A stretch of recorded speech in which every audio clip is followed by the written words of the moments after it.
Hi po at ako po ay muling kumakatok sa inyo mga puso. At syempre ako po ay ulit na mangangaral sa inyo, online caroling.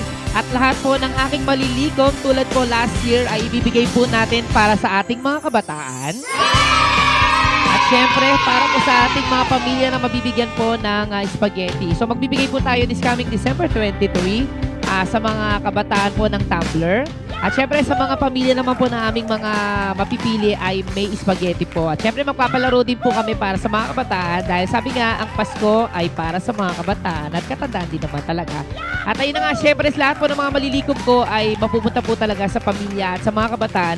At makikita nyo din po sa mga video na maipopost ko po. At syempre muli po, sana po ay magtiwala kayo at magbigay po kayo ng inyong mga blessing.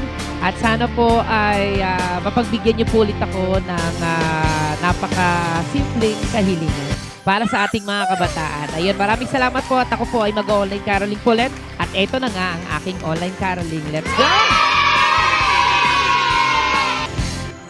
Nadarama ko na ang lamig ng hangin. Naririnig ko pa ang maliliit na tinig. May dalang tansang pinagsama-sama, ginawang tamburin. Ang mga parol ng bawat tahanay nagdidigdig. Ibang mukha ng saya. Ibig ng Pasko'y nadarama ko na. May tatalo pa ba sa Pasko ng Pinas? Ang kaligayahan natin walang kupat.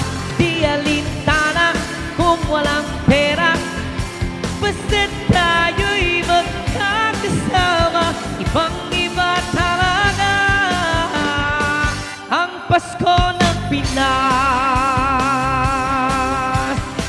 Ayun, maraming salamat po sa mga magbibigay ng kanilang mga blessing. Thank you so much. Thank you po.